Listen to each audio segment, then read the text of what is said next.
لبيك اللهم لبيك لبيك لا شريك لك لبيك. السلام علیکم ورحمۃ اللہ وبرکاتہ. تھوڑی سی معلومات زمزم کے پانی اور زمزم کے کنویں سے متعلق آپ کے ساتھ شیئر کرتے ہیں، پیش کرتے ہیں. یہ زمزم کا کنواں یہ بیت اللہ کے صحن میں جو مطاف ہے، ملتزم اور حجر اسود کے بیچ میں یہ واقع تھا، اور یہ سب سے پرانا کنواں ہے جو اسماعیل علیہ السلام اور ان کی والدہ حضرت حاجرہ علیہ السلام جو حضرت ابراہیم علیہ السلام کی بیوی تھی، ان کے ساتھ اس کا واقعہ جڑتا ہے کہ اللہ تبارک و تعالیٰ نے حکم دیا ابراہیم علیہ السلام کو کہ اپنے دودھ پیتے بچے کو اور بیوی کو ایک ایسی جگہ پر چھوڑ کر آ جائے جہاں پر جو وادی غیر ذی زرع ہے، جہاں پر گھاس کے اگنے کی صلاحیت ہی نہیں ہے. اس وقت میں بیت اللہ بھی نہیں تھا، مکہ بھی نہیں تھا، نہ یہاں پر کوئی آدم نہ آدم زاد، اور یہاں پر پانی بھی نہیں تھا. پہلے زمانے میں جہاں پانی ہوتا تھا وہاں پر آبادیاں ہوا کرتی تھیں. بہرحال ابراہیم علیہ السلام آزمائشوں سے گزر رہے تھے. آپ نے اپنے بیوی اور بچے کو لیا اور اس جگہ پر لا کر چھوڑا اور واپس لوٹنے لگے. حضرت حاجرہ نے پوچھا بھی کہ آپ ہمیں کہاں چھوڑ کر جا رہے ہیں، کس کے حوالے کر جا رہے ہیں؟ ابراہیم علیہ السلام نے کچھ نہیں کہا. حضرت حاجرہ سمجھ گئی، فرمایا اللہ امرک بہذا، کہ اللہ تعالیٰ نے آپ کو حکم دیا ہے؟ انہوں نے کہا نعم. تو فرمایا اذن لا یضیعنا، تب تو اللہ تبارک و تعالیٰ ہم کو بالکل بھی ضائع نہیں فرمائیں گے. تو بہرحال ان کے پاس تھوڑے سے کھجور تھے، پانی کا ایک مشکیزہ تھا، وہ ختم ہونا تھا، ختم ہو گیا. اب حضرت حاجرہ یہ دوڑی ہے پہلے صفا کی طرف، پھر وہاں سے مروہ کی طرف، اور صفا مروہ کے یہ جو 7 چکر ہیں یہ حقیقت میں اما حاجرہ رضی اللہ تعالی عنہا کے 7 چکر ہیں. تو بہرحال یہ سارا واقعہ امام بخاری رحمۃ اللہ علیہ نے اپنی کتاب میں اس کو ذکر کیا ہے. تو پھر جب آخری مرتبہ مروہ پر چڑھی تو وہاں پر ان کو ایک آواز سنائی دی، تو ان کو ایسا لگا کہ بچے کے پاس کوئی ہے. تو فوراً جب بچے کے پاس پہنچی تو وہاں پر دیکھا کہ ایک پانی کا چشمہ ابل رہا ہے. تو انہوں نے اس کو روکا اور کہا زم زم، یعنی رک جا رک جا. تو اس طرح سے انہوں نے اس پانی کو روک دیا.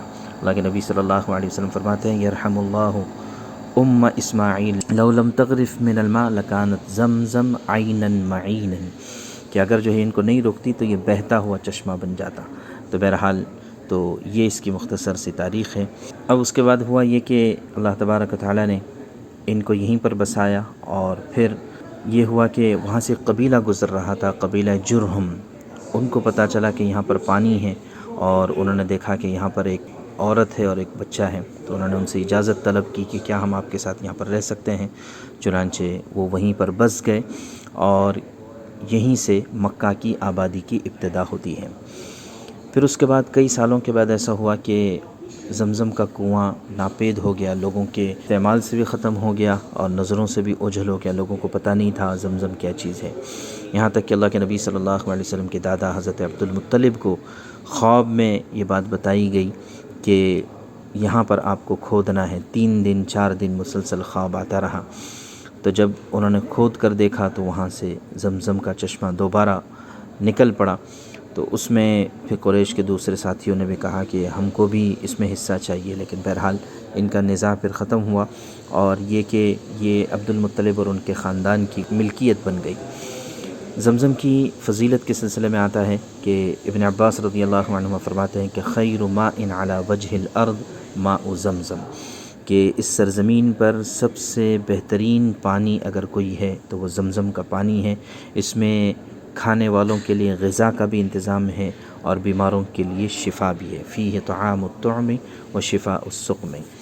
اسی طرح یہ جگہ ایسی جگہ پر ہے یہ پانی کہ مقام ابراہیم اور حجر اسود کے بیچ میں اور بیت اللہ کے سامنے یہ ہے. تو یقیناً یہ متبرک پانی ہونے میں اس کا کوئی انکار نہیں کر سکتا ہے. اور اس کے اندر اللہ تبارک و تعالیٰ نے غذائیت کی بھی صلاحیت رکھی ہے. چنانچہ تجربہ کاروں کا یہ کہنا ہے کہ 15 دن، بلکہ بعض تجربہ کاروں کا تو یہ ہے کہ 40 دن بھی صرف وہ لوگ زمزم کا پانی پی کر رہے ہیں، اور کوئی ان کو کسی طرح کی کوئی نقاہت، کوئی کمزوری یا بھوک کا احساس نہیں ہو۔ حضرات صحابہ کرام کا یہ معمول تھا کہ وہ اس پانی کو پیتے بھی تھے، اپنے سر پر، اپنے چہرے پر بھی ڈالتے تھے، اور یہ کہ دعا بھی اس پانی کے پینے کے وقت قبول ہوتی، چنانچہ اس کی مشہور دعا ہے اللہم انی اسألک علما نافعا ورزقا واسعا وشفاء من کل داء۔ اسی طرح اللہ کے نبی صلی اللہ علیہ وسلم کا ارشاد ہے، حضرت جابر رضی اللہ عنہ سے منقول ہے، ماء زمزم لما شرب لہ، کہ زمزم کا پانی جس مقصد سے پیا جائے گا وہ مقصد پورا ہوگا، چاہے وہ دنیاوی مقصد ہو یا آخرت کا مقصد ہو۔ اسی طرح اللہ کے نبی صلی اللہ علیہ وسلم کی سنت رہی ہے کہ آپ زمزم کا پانی اپنے ساتھ لے جایا کرتے تھے، بلکہ منگوایا کرتے تھے زمزم کے پانی کو، چنانچہ آج بھی مسلمانوں کا یہی معمول ہے۔ اور زمزم کے پانی کی ایک بڑی خصوصیت یہ ہے کہ اللہ کے نبی صلی اللہ علیہ وسلم کا شق صدر کا واقعہ، یعنی آپ کے سینے مبارک کو کھولنے کا واقعہ آپ کی زندگی میں 4 مرتبہ پیش آیا ہے۔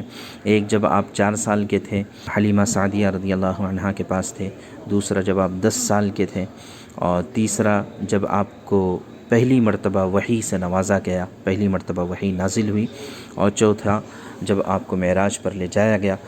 چاروں مرتبہ آپ کے سینے مبارک کو چاک کر کر حضرت جبریل علیہ السلام نے آپ کے قلب اطہر کو دھویا تھا، اور ہر مرتبہ زمزم کا پانی استعمال کیا۔ حالانکہ جنت سے تشریف لائے تھے، لیکن اس کے باوجود بھی زمزم کا پانی استعمال کیا۔ اس سے پتہ چلتا ہے کہ زمزم کا پانی دنیا اور آخرت کے تمام پانیوں میں سب سے زیادہ متبرک اور افضل پانی ہے۔ زمزم کا کنواں تھا پہلے، لیکن بعد میں حالات کے اعتبار سے پھر اس میں کمی زیادتی ہوتی رہی۔ پہلے اس کے اوپر ایک عمارت بنی ہوئی تھی، اس کے اوپر قبہ تھا، اور سلاطین اور بادشاہ اس کی خدمت کرنے کو فخر سمجھتے تھے۔ چنانچہ سب سے پہلے زمزم پر سنگ مرمر کا قبہ یہ خلیفہ ابو جعفر منصور نے بنایا تھا۔ اس کے بعد بھی یہ سلسلہ چلتا رہا، اور اس کی تصویر یہ آپ کے سامنے ہے کہ جس میں قبہ بنا ہوا تھا اور وہاں پر زمزم کا کنواں تھا۔ پھر اس کے بعد جب مطاف میں اضافے کی ضرورت پڑ گئی تو پھر یہ ہوا کہ مطاف کے اندر سے ہی نیچے جانے کا ایک راستہ نفق بنایا گیا، اور اس میں مردوں کے لیے الگ راستہ تھا، عورتوں کے لیے الگ راستہ تھا۔ اس طریقے سے جا کر لوگ زمزم کا پانی پیا کرتے تھے، اپنے ساتھ لے کر آیا کرتے تھے۔ اور اسی طرح اس کے بعد پھر جب مشنریوں کا زمانہ آیا تو باقاعدہ وہاں پر پمپ لگایا گیا اور ساری چیزیں، اس کی بھی تصویر آپ دیکھ سکتے ہیں کہ نیچے سے کس طرح سے اس کی تصویر ہے۔ آپ اندازہ کریں کہ اللہ تبارک و تعالیٰ نے اس پانی میں اتنی برکت دی ہے، اتنی برکت دی ہے کہ ایک سیکنڈ میں پمپ کے ذریعے سے 11 سے لے کر 18.5 لیٹر پانی ایک سیکنڈ میں نکل سکتا ہے۔ یہ اللہ تبارک و تعالیٰ نے ابراہیم علیہ السلام اور ان کی فیملی کی قربانی کی برکت سے اللہ تبارک و تعالیٰ نے یہ معجزہ عطا فرمایا ہے۔ یہ اللہ کی نشانیوں میں سے ایک نشانی ہے۔ پھر اس کے بعد موجودہ حکومت کی طرف سے یہ انتظام ہوتا ہے کہ وہ زمزم کے پانی کو پورے بیت اللہ میں حاجیوں کے لیے اور جو ہے طواف کرنے والوں کے لیے ٹھنڈے زمزم کا انتظام کرتے ہیں، یہاں تک کہ یہاں سے لے کر مکہ مکرمہ سے لے کر مدینہ طیبہ تک، مسجد نبوی تک بھی زمزم کے پہنچانے کا انتظام کرتے ہیں۔